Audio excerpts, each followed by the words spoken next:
My topic for today is entitled New Beginnings. According to our calendar, we are in the last week of the year 2017, and a new year, 2018, is just about to emerge. Some people connect New Year with new beginnings. Before going into more detail, I would like to offer two quotes. The first one is by Ernest Holmes from the book Living the Science of Mind. He says, if we disconnect ourselves from the past and find ourselves firmly rooted in God today, in love, in hope, in joyful expectancy, and in grateful acknowledgement, and if we learn to harmonize with everything that transpires today, tomorrow will blossom like a new flower in our experience. End of quote. And my second quote is from Neil Donald Walsh. He says, a new cycle begins every day, indeed, every moment. So if you recognize anything on this day, recognize what it symbolizes. The miracle of the endlessly continuing cycle of life. End of quote. Now, what comes to mind when you hear the words new beginnings? Possibly a new day, a new job, new year, new relationships, and probably some more ideas. Actually, every moment is a new beginning. We are not bound by our past. We can always choose anew.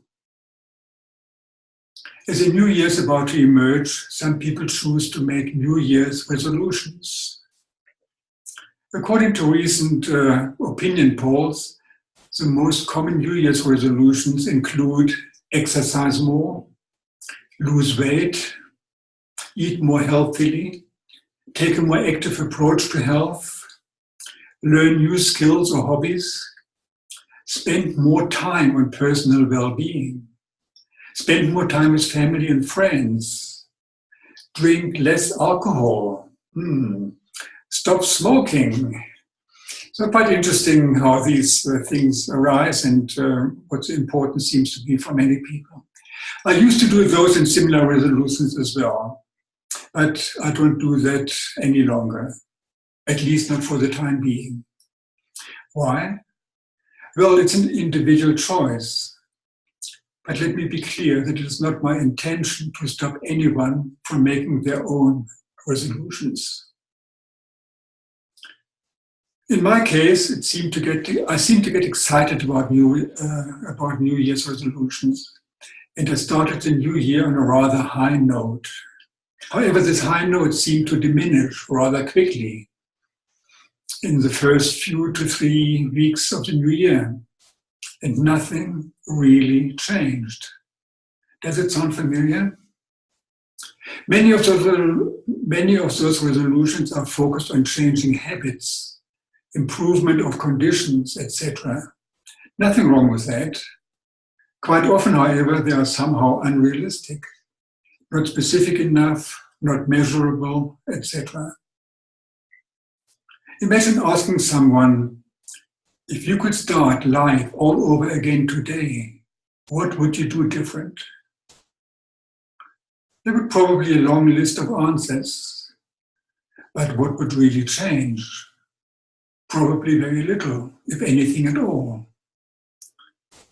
Well, why? Well, it could be due to allowing past habits, past attitudes and routines to run our lives. So being bound to the past. Or there might be no change in thinking patterns, or no change in consciousness. Reverend Michael Beckwith puts it like this: you cannot have what you cannot become in consciousness. I repeat, you cannot have what you cannot become in consciousness. Our experiences in life result not from what we just wish would happen, but from our current state of consciousness. We cannot change our experiences until there's movement in consciousness. Looking back at my prior New Year's resolutions, why they didn't materialize, those resolutions were somehow wishful thinking, maybe a bit wishy-washy even, focused on things like making more money or getting a better job, without any true change in consciousness. And therefore, old patterns seem to repeat themselves. Instead of making resolutions, I now prefer to ponder on some thoughts related to what is required to invoke meaningful new beginnings. Here are some ideas. Change your thinking, change your life, which is actually the Science of Mind teaching's motto. This comes to mind right now. And change your life for good by changing your thoughts for better. Being conscious of your thoughts, I think that is very important. Pausing often and asking, what am I thinking right now? And honestly facing it and not judging it. Also create a mental equivalent for the desired outcome, feeling as if it is already accomplished. And the emphasis here is on feeling. Feel it as it is accomplished already. And a very important question for me is to ask, can I afford the consequences of the way I am thinking?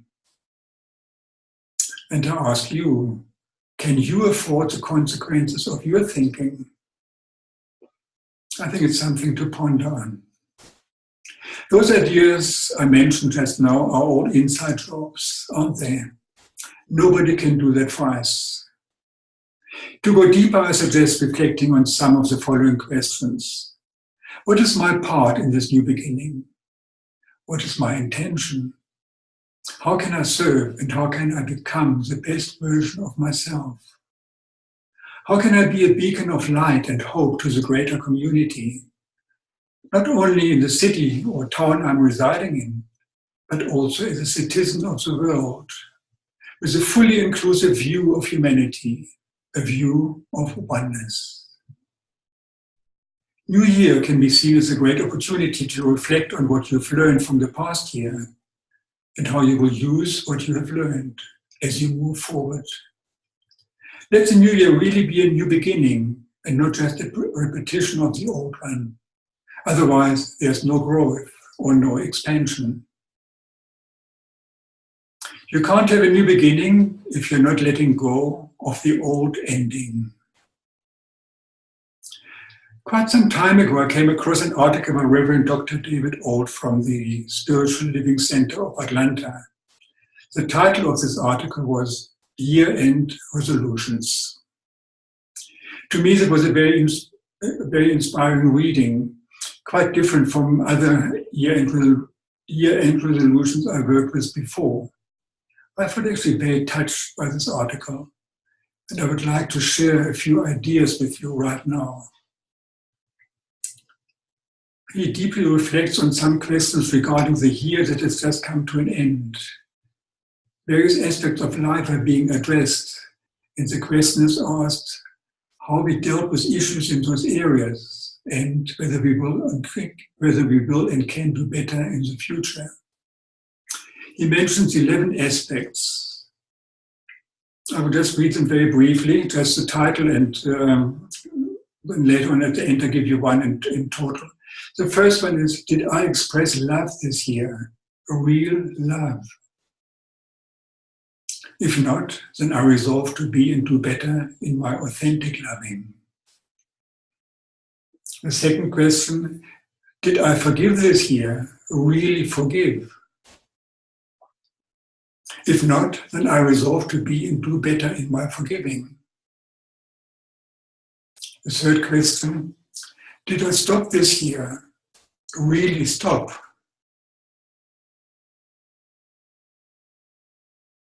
If not, then I resolve to be and do better in allowing myself to stop. Number 4, did I seek adventure this year? A real adventure? If not, then I resolve to be and do better in seeking adventure. Number 5, did I seek wellness this year? Real wellness? If not, then I resolve to be and do better in allowing wellness in my life.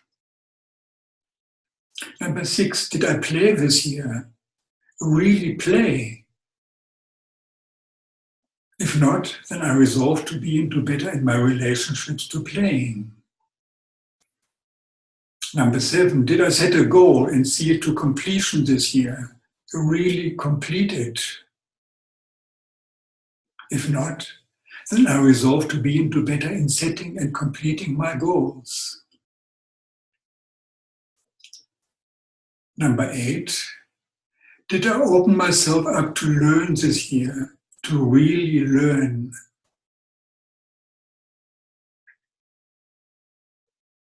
If not, then I resolve to be and do better on my personal path to learning. Number 9, did I clean up my relationships this year? Really clean them up?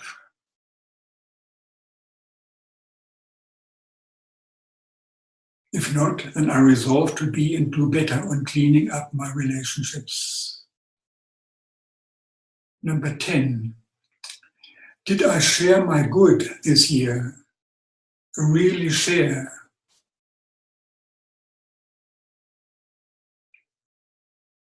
If not, then I resolve to be and do better in my sharing. And the last one, number 11, did I pray this year? Really pray? If not, then I resolve to be and do better with praying. But these are the 11 aspects he wrote down in his New Year's resolution. Let me just go back to number 1 and read the little explanations he gave for that. And the question number 1 was, did I express love this year? The kind of love that doesn't announce itself in flashy circumstances or structured conditions, but an authentic, quiet, internal love. The kind of love that bubbles to the surface when I gaze at another with understanding. A love that places me in their shoes, granting freedom from judgment and deepening my compassion.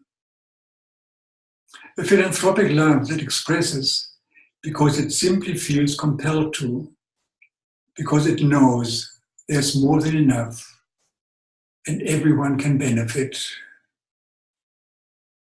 So did I express love this year, a real love? If not, then I resolve to be and do better in my authentic loving.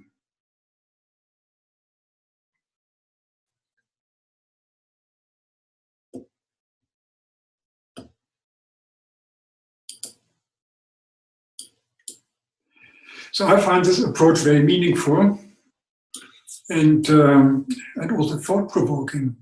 The quality of these questions point me to my true inner self, revealing the divine qualities within me and in others, thereby overcoming a sense of separation.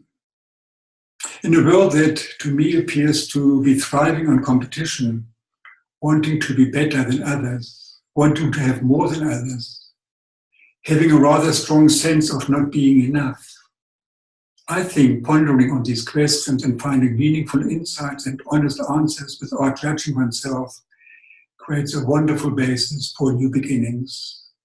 Any new beginnings, not just New Year. Now let me end with a quote by Plato. The beginning is the most important part of the work. The beginning is the most important part of the work. May you be blessed with meaningful and inspiring new beginnings, always, in all ways. Thank you so much for being with me. Thank you so much for listening, and many blessings.